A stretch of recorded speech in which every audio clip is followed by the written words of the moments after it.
रविन्द्रनाथ टैगोर की कहानी मुन्ना बाबू की वापसी। जिन दिनों रायचरण बाबुओं के घर नौकरी पर आया था, उसकी उम्र केवल 12 वर्ष की थी। उसका घर जैसौर में था। लंबे काले बाल, बड़ी बड़ी आंखें, सांवला छरहरा बदन, जाति से वो कायस्थ था। रायचरण जहां नौकरी करता था, वे लोग भी कायस्थ ही थे। बाबू के 1 वर्ष के बच्चे की देखभाल करना ही उसका असली काम था। धीरे धीरे वो बच्चा रायचरण की गोद छोड़कर स्कूल गया, फिर स्कूल से कॉलेज और आखिर में कॉलेज की पढ़ाई पूरी कर मुंसिफ जज बन गया। रायचरण अब उसका नौकर था। रायचरण पर एक और आदमी का भी आदेश चलता था, वो थी मालिक की नई दुल्हन। इस कारण बाबू पर रायचरण का जितना अधिकार था, वो सब धीरे धीरे मालकिन के हाथों में चला गया। पर जिस तरह से मालकिन ने रायचरण का पहले का अधिकार छीन लिया था, उसी तरह कुछ नया अधिकार रायचरण को देकर उसकी कमी पूरी कर दी थी। हाल ही में अनुकूल बाबू के घर पुत्र पैदा हुआ था और रायचरण ने केवल अपने प्रयत्न और अध्यावसाय से उस पर पूरी तरह अधिकार कर लिया था। उस नन्हे से बच्चे को रायचरण इतने उत्साह से झूला झुलाता, दोनों हाथों से पकड़कर आसमान में उछालता, उसके मुंह के सामने अपना सिर झकझोरता। जवाब की आशा किए बिना अनर्गल अर्थहीन बातें इतने सुरीले ढंग से बोलता कि रायचरण को देखते ही बच्चा खुशी से उछल पड़ता। जब वो नन्हा बच्चा घुटनों के बल चौखट पार करता और कोई उसे पकड़ने आता, तो वो खिलखिलाकर हंसता हुआ किसी सुरक्षित जगह पर छिपने की कोशिश करता। रायचरण कहता, माँ जी, बड़ा होकर आपका बेटा जज बनेगा, 5000 रुपया कमाएगा। दुनिया में और कोई भी बच्चा इस उम्र में चौखट लांघने जैसा असंभव काम कर सकता है, ये रायचरण की समझ के परे की बात थी। लेकिन भविष्य में जो बच्चा जज बनेगा, उसके लिए ये कोई आश्चर्य की बात नहीं। और जब बच्चा लड़खड़ाकर चलना सीख गया, तो ऐसा लगा जैसे रायचरण के लिए कोई आश्चर्य की बात हुई हो। और जब उस बच्चे ने माँ को माँ, बुआ को बुआ और रायचरण को चन्ना कहकर पुकारना सीखा, तब रायचरण इस अनहोनी को होते देखने की बात सबसे कहता फिरने लगा। वो कहता, आश्चर्य की बात जानते हैं क्या है? नन्हा माँ जी को माँ, बुआ को बुआ कहने लगा है, पर मुझे वो चन्ना कहकर पुकारता है। सचमुच बच्चे के दिमाग में ये बात आई कैसे, कहना बड़ा कठिन है। अवश्य ही कोई सयाना आदमी किसी बच्चे की इस तरह की बनावटी प्रतिभा का परिचय देते हुए ये नहीं कहता कि बच्चा आगे चलकर जज बनेगा। अगर कोई ऐसा करे तो सुनने वालों को उस पर जरूर संदेह होगा। कुछ दिनों बाद रायचरण को दांतों में रस्सी पकड़कर घोड़ा बनना पड़ता और कभी कभी उस्ताद बनकर बच्चे से कुश्ती लड़नी पड़ती। अनुकूल बाबू अपने बच्चे के लिए कलकत्ता से एक छोटी गाड़ी खरीद लाए थे। साटन की कमीज और सिर पर जरी की टोपी डाले, बाहों में सोने के कंगन और पैरों में पाजेब पहनकर रायचरण हर दिन सुबह शाम बच्चे को उसकी छोटी गाड़ी में बैठाकर घुमाने ले जाया करता था। बरसात का मौसम आया। भूखी पद्मा नदी धीरे धीरे एक एक करके गांव, बगीचे और खेतों को अपनी भूख का शिकार बनाने लगी। नदी के किनारे रेतीली जमीन पर उगी झाऊ की झाड़ियां भी पानी के नीचे डूब गईं। नदी के किनारे टूटने की धपाधप की आवाज और नदी का गर्जन 10 दिशाओं में गूंजने लगा। नदी में तेज गति से बहते पानी का झाग बीच बीच में पानी के बहाव की तेज गति को और भी डरावना रूप देने लगा। शाम को आसमान में बादल छाए हुए थे, किंतु पानी बरसने की आशंका नहीं थी। ऐसे समय में रायचरण का छोटा सा मालिक किसी भी हालत में घर में टिकना नहीं चाह रहा था। वो अपने आप ही अपनी गाड़ी पर जमकर बैठ गया। रायचरण धीरे धीरे गाड़ी ठेलता हुआ नदी के किनारे धान के खेत के पास जाकर खड़ा हुआ। नदी में एक भी नाव नहीं थी। खेत में भी कहीं कोई नहीं दिखाई दे रहा था। उस पार बादलों की क्रीड़ा, उनका आपस में मिलना और फिर अलग होना दिखाई पड़ रहा था। उस पार रेतीले किनारे पर एक भी इंसान न था, लेकिन शब्दहीन पर दीप्त समारोह के साथ सूर्यास्त का आयोजन हो रहा था। उस स्तब्ध को तोड़ते हुए बच्चा रायचरण को इशारा करके बोला, चन्ना फू। थोड़ी दूर पर कीचड़ भरी गीली जमीन पर कदम्ब का एक बहुत बड़ा पेड़ था, जिस पर फूल खिले हुए थे। बच्चे की लालची नजर उन पर जाकर पड़ी। 2-4 दिन पहले की ही बात है। रायचरण ने कदम्ब के फूलों को पतली लकड़ी में गूंथ कर मुन्ने को एक गाड़ी बनाकर दी थी। कदम्ब के फूलों की उस गाड़ी को रस्सी में बांधकर खींचने में मुन्ने को इतना मजा आने लगा था कि उस दिन रायचरण के लगाम डालने की भी जरूरत नहीं पड़ी थी। घोड़े से रायचरण एक ही बार में घोड़े के सेवक का पद पा गया था।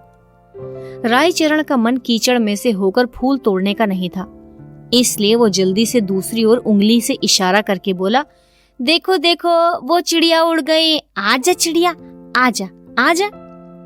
मुंह से इसी तरह से कुछ कुछ बोलता हुआ रायचरण जल्दी जल्दी गाड़ी को नदी से दूर ठेलने लगा। पर जिस बच्चे के भविष्य में जज बनने की संभावना है, उसे इतनी आसानी से तो बहलाया नहीं जा सकता, और वो भी तब जब चारों ओर उसकी दृष्टि को आकर्षित करने लायक कुछ और नहीं था। फिर काल्पनिक चिड़िया से ज्यादा देर तक बच्चे को वैसे भी नहीं भुलाया जा सकता। रायचरण बोला, तो फिर तुम चुपचाप गाड़ी में बैठे रहो, मैं झटपट फूल तोड़ लाता हूँ, पर खबरदार पानी के पास मत जाना। इतना कहकर रायचरण घुटनों तक धोती उठाकर कदम्ब के पेड़ की ओर चला गया। रायचरण ने बच्चे को पानी के पास जाने को मना किया था, इसलिए तुरंत उसका मन कदम्ब के फूल की ओर से पानी की तरफ चला गया। बच्चे ने देखा नदी का पानी उछल उछल कर तेजी से भाग रहा है, जैसे कोई बड़ी शैतानी करके 1,00,000 बच्चों का झुंड शोर मचाता हुआ किसी एक बड़े रायचरण की नजर बचाकर रोक लगी हुई जगह की ओर भाग रहा हो। पानी की तरंगों के बारे में ऐसी कल्पना करने पर मनुष्य के बच्चे का मन नटखट हो उठा। वो धीरे से गाड़ी पर से उतरा और नदी के किनारे चला गया। उसने एक लंबी पतली लकड़ी उठाई और उसे ही वंशी मानकर झुककर मछली पकड़ने की तैयारी करने लगा। नदी की नटखट मछलियां अपनी अस्पष्ट भाषा में इस बच्चे को बार बार अपने खेल में शामिल होने के लिए बुला रही थी।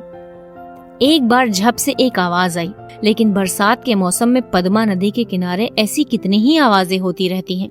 रायचरण ने आंचल भरकर कदम्ब के फूल तोड़े। पेड़ से उतरकर वो हंसता हुआ गाड़ी के पास आया तो वहां पर कोई नहीं था। उसने घबराकर चारों ओर नजर डाली, किसी का कोई निशान तक नहीं था। अब तो रायचरण के शरीर का सारा खून जमकर बर्फ बन गया। सारी दुनिया नीरस और धूमिल हो उठी। टूटे दिल से छाती चीर देने वाली आवाज में उसने पुकारा, बाबू, मुन्ना बाबू, राजा बाबू, सोना भैया मेरे। पर दूसरी ओर से चन्ना कहकर किसी बच्चे की खिलखिलाती हुई हंसी की आवाज नहीं सुनाई पड़ी। केवल पद्मा नदी पहले की ही तरह छलछलाती हुई भागी जा रही थी, जैसे उसे कुछ भी नहीं मालूम। दुनिया की इन छोटी घटनाओं पर ध्यान देने के लिए उसके पास जरा भी समय नहीं था। शाम घेर आई। मुन्ने की माँ ने बेचैन होकर चारों ओर अपने आदमी दौड़ा दिए। हाथ में लालटेन लिए जब लोग नदी के किनारे पहुंचे तो देखा रात की तूफानी हवा की तरह रायचरण चारों ओर बाबू, मुन्ना बाबू कहकर टूटी आवाज से फिर रहा है। आखिर में जब रायचरण को घर लाया गया तो वो मालकिन के पैरों पर गिर पड़ा। उससे जितनी बार पूछा गया वो रोता हुआ बोला, माँ जी मैं कुछ भी नहीं जानता। हालांकि सभी को ये मालूम था कि ये काम पद्मा नदी का ही है। फिर भी लोगों का शक उन सपेरों पर भी हो गया जिन्होंने पिछले कुछ दिनों से गांव के एक छोर पर डेरा डाल रखा था। पर मालकिन के मन में ये शक पैदा हुआ कि हो न हो रायचरण ने ही मुन्ने को चुरा लिया है। यहाँ तक कि रायचरण को बुलाकर वो बहुत विनती करके बोली, तू मेरे बच्चे को लौटा दे, तू जितने रुपए मांगेगा मैं दूंगी। ये सुनकर रायचरण सिर पीट पीट कर रोने लगा। मालकिन ने उसे घर से निकाल दिया। अनुकूल बाबू ने अपनी पत्नी के मन से रायचरण के प्रति गलतफहमी दूर करने की पूरी कोशिश की। वो बोले, तुम ही बताओ, रायचरण आखिर इतना बड़ा अपराध क्यों करेगा? पत्नी बोली, क्यों, मुन्ने के बदन पर सोने के गहने नहीं थे? रायचरण अपने घर वापस चला गया। इतने दिनों में रायचरण के घर कोई बच्चा नहीं हुआ था, होने की उम्मीद भी नहीं थी। पर भगवान की कृपा से साल खत्म होने के पहले ही रायचरण की पत्नी ढलती उम्र में एक लड़के को जन्म देकर खुद चल बसी। इस नवजात शिशु के प्रति रायचरण के मन में अजीब विद्वेष की भावना जगी। उसे लगा ये लड़का धोखा देकर उसके मुन्ना बाबू की जगह छीनने के लिए आया है। उसे लगा मालिक के एकमात्र लड़के को पानी में डुबाकर खुद संतान का सुख भोगना महापाप है। रायचरण की विधवा बहन अगर नहीं होती तो ये बच्चा इस दुनिया में ज्यादा दिनों तक जी भी नहीं पाता। आश्चर्य की बात तो ये थी कि कुछ दिनों के बाद ये बच्चा भी घुटनों के बल चौखट पार करना सीख गया और किसी का कोई कहना ना मान तरह तरह की शैतानी करने लगा। यहाँ तक कि वो रोता और हंसता भी मुन्ना बाबू की तरह ही था। कभी कभी उसका रोना सुनकर रायचरण का दिल जोर से धड़क उठता। उसे लगता जैसे मुन्ना बाबू किसी दूर अनजान प्रदेश में अपने चन्ना को खोकर रो रहा है। फेलना। रायचरण की बहन ने इस बच्चे का नाम यही रखा था, फेलना यानी फालू। इसने भी एक दिन बुआ को बुआ कहकर पुकारा।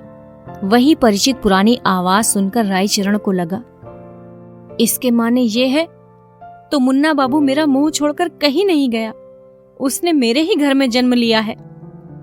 रायचरण के इस प्रकार के विश्वास के पीछे कुछ यथार्थ का तर्क भी था। पहला तो ये कि उसके इस बच्चे ने मुन्ना बाबू की मृत्यु के बाद जन्म लिया था। दूसरा, इतने वर्षों के बाद एकाएक उसकी पत्नी के गर्भ से संतान पैदा हुई, जो पत्नी की अपनी क्षमता के बस पर संभव नहीं था। और तीसरा कि फेलना भी घुटनों के बल चलता था। चलते समय उसके भी पैर लड़खड़ाते थे। और ये भी कि वो भी मुन्ना की तरह बुआ को बुआ कहता था। जिन लक्षणों के रहने पर भविष्य में जज बना जा सकता है, वो सारे के सारे लक्षण इस बच्चे में भी थे। तभी अचानक रायचरण को अपनी मालकिन के उस भयानक संदेह की बात याद पड़ गई। मन ही मन रायचरण को आश्चर्य हुआ। माँ का मन जान गया था कि उसके बच्चे को किसने चुराया था। इसके बाद ही उस बच्चे के प्रति अब तक की अवहेलना के लिए रायचरण को बड़ा अफसोस हुआ। अब वो बच्चे से हिल मिल गया। अब से रायचरण फेलना का किसी बड़े घर के लड़के की तरह पालन पोषण करने लगा। उसे साटन की कमीज खरीद कर दी, जरी की टोपी बनवा दी, स्वर्गीय पत्नी के जेवर तोड़वाकर हाथ के कंगन बनवा दिए। वो मोहल्ले के किसी बच्चे के साथ उसे खेलने नहीं देता था। रात दिन उस बच्चे के साथ वो खुद ही खेलने लगा। मौका मिलने पर उसे मोहल्ले के बच्चे नवाब का बेटा कहकर चिढ़ाते। गांव के लोग बाग भी रायचरण के इस पागलपन को देखकर हैरान रह जाते। फेलना की जब पढ़ने की उम्र हुई, रायचरण अपनी सारी खेती बाड़ी जमीन जायदाद जो कुछ भी था सारा बेच बाच कर कलकत्ता चला गया। वहां उसने बड़ी परेशानी से अपने लिए एक नौकरी का जुगाड़ कर फेलना को स्कूल में भर्ती करा दिया। खुद जैसे तैसे रहकर भी उसने लड़के को अच्छा खाना, अच्छा कपड़ा और अच्छी शिक्षा देने में कोई कसर नहीं रखी। रायचरण मन ही मन कहता, बेटे इतने प्यार से मेरे घर आए हो, इसलिए तुम्हारी देखभाल में कोई कमी हो ऐसा नहीं हो सकता। इसी तरह 13 वर्ष बीत गए। लड़का पढ़ने लिखने में अच्छा था, देखने में भी भला था, शरीर हृष्ट पुष्ट था, सांवला सलूना रंग था, बालों को एक खास अंदाज से संवारता, स्वभाव से आराम पसंद और शौकीन। बाप को बाप की तरह नहीं समझता था, क्योंकि रायचरण प्रेम में पिता पर सेवा में उसके नौकर जैसा था। रायचरण की सबसे बड़ी गलती ये थी कि उसने खुद सबसे इस बात को छिपा कर रखा था कि वो फेलना का पिता है। जिस छात्रावास में फेलना रहता था, वहाँ के विद्यार्थी पूर्वी बंगाल के रायचरण को लेकर तरह तरह के मजाक किया करते थे, और पिता की गैर मौजूदगी में फेलना उस मजाक में भाग नहीं लेता था, ये कहना मुश्किल है। फिर भी निरीह भोले भाले बाल सुलभ स्वभाव के रायचरण को सभी बच्चे बड़ा प्यार करते थे, और फेलना भी उसे प्यार करता था। लेकिन जैसा मैंने पहले ही कहा है, ठीक बाप की तरह नहीं। फेलना के इस प्यार में थोड़ा बहुत दया का भाव भी मिला हुआ होता था। रायचरण अब बूढ़ा हो चला था। उसका नया मालिक उसके काम काज में हर समय कोई न कोई गलती निकालता रहता। सच तो ये था कि रायचरण का शरीर भी अब कमजोर हो चला था। अब काम में वो पहले जैसा जी नहीं लगा पाता। कोई कोई काम भूल भी जाता। पर जो आदमी नौकर को पूरी तनख्वाह देता है, वो आखिर बुढ़ापे का रोना क्यों सुने। दूसरी ओर जमीन जायदाद बेचकर रायचरण जो रुपए ले आया था, वो भी अब खत्म हो रहे थे। इन दिनों फेलना भी कपड़े लत्ते को लेकर खिटखिट किया करता। उसकी पैसों की मांग भी बढ़ती जा रही थी। एक दिन अचानक रायचरण ने अपना काम छोड़ दिया और फेलना के हाथ में कुछ रुपए देकर बोला, मुझे बड़ा जरूरी काम आ पड़ा है, मैं थोड़े दिनों के लिए गांव जा रहा हूँ। इतना कहकर रायचरण सीधा बारासात में पहुंच गया। उन दिनों अनुकूल बाबू वहां मुंसिफ के पद पर थे। अनुकूल बाबू की दूसरी कोई संतान नहीं हुई थी। उनकी पत्नी भी अभी तक बेटे का गम पाले हुए थी।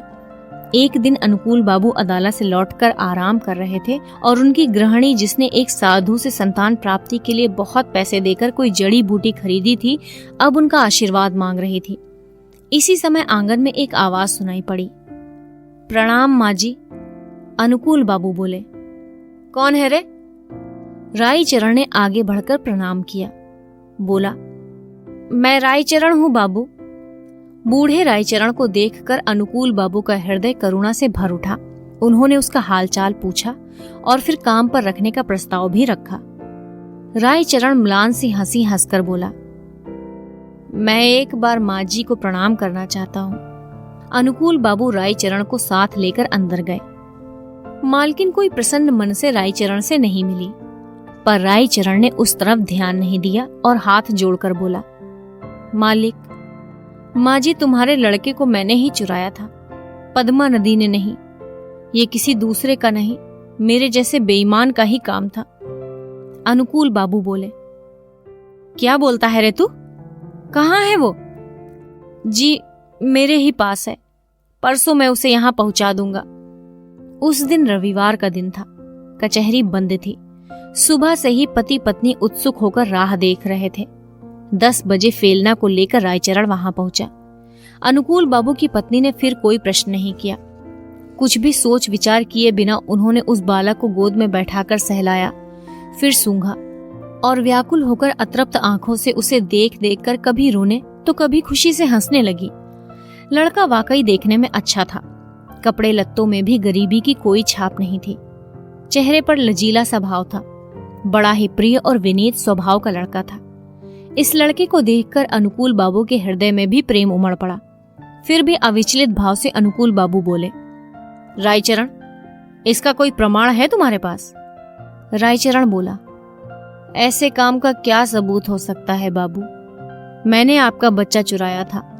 ये बात केवल भगवान को ही मालूम है, दुनिया में और किसी को ये बात मालूम नहीं। लड़के को देखते ही अनुकूल बाबू की पत्नी ने उसे जिस हट से अपनाया, उसे देखते हुए अनुकूल बाबू को भी प्रमाण ढूंढने की कोशिश बेकार लगी। जो भी हो, रायचरण की बात पर विश्वास कर लेना ही ठीक था। इसके अलावा रायचरण को ऐसा लड़का मिलता भी कहां से, और बूढ़ा नौकर बिना कारण उन्हें धोखा भी क्यों देगा? बच्चे से बातचीत के दौरान अनुकूल बाबू को पता चला कि वो बचपन से रायचरण के ही साथ रहा और रायचरण को ही अपना पिता समझता आया है। पर रायचरण ने कभी उसके साथ पिता जैसा व्यवहार नहीं किया। उसमें नौकर जैसा ही भाव रहा है। अनुकूल बाबू अपने मन की शंका को दूर हटाकर बोले, लेकिन एक बात है रायचरण, तू फिर कभी हमारी छाया तक नहीं छूने आएगा, समझा? रायचरण हाथ जोड़कर भरे हुए गले से बोला, मालिक, बुढ़ापे में मैं और कहां जाऊंगा? मालकिन बोली, इसे रहने दीजिए, मेरे बच्चे का भला होगा, मैंने इसे माफ किया। पर न्याय में विश्वास रखने वाले अनुकूल बाबू बोले, उसने जैसा काम किया है उसे माफ नहीं किया जा सकता। रायचरण ने अनुकूल बाबू के पैर पकड़ लिए, बोला, मैंने कुछ भी नहीं किया बाबू, ये सब ईश्वर का काम है। अपना पाप भगवान के कंधे पर लादते देख अनुकूल बाबू और भी गुस्सा हो गए। बोले, इतने बड़े विश्वासघात का काम किया है, उस पर विश्वास करना उचित नहीं है। रायचरण मालिक के पैर छोड़कर बोला, वो मैं नहीं हूं मालिक। तो फिर कौन है? मेरा भाग्य। पर इस तरह की हालत से कोई पढ़ा लिखा व्यक्ति कहीं संतुष्ट होता? रायचरण बोला, बाबू, इस दुनिया में मेरा और कहीं कोई नहीं। फेलना ने जब सुना कि वो मुंसिफ का लड़का है और बहुत दिनों तक रायचरण ने उसे छिपा कर रखा और अपना बेटा बताकर उसका अनादर किया, तो मन ही मन वो भी गुस्सा हो गया। फिर भी उदार भाव दिखाकर बोला, पिताजी, इन्हें क्षमा कर दीजिए। घर में अगर नहीं रहने दे सकते तो उनके लिए कोई मासिक रकम बांध दीजिए। इसके बाद रायचरण ने कुछ कहे सुने बिना एक बार बेटे की ओर देखा, फिर सबको प्रणाम किया और उसके बाद दरवाजे से बाहर निकलकर अनगिनत लोगों की भीड़ में कहीं खो गया। महीने के आखिर में जब रायचरण के घर के पत्ते पर अनुकूल बाबू ने कुछ रुपए भेजे तो वो रुपए कुछ दिनों में वापस लौट आए। वहां रायचरण नाम का कोई व्यक्ति नहीं रहता था। रविंद्रनाथ टैगोर की कहानी मुन्ना बाबू की वापसी। कथावाचक सोनम।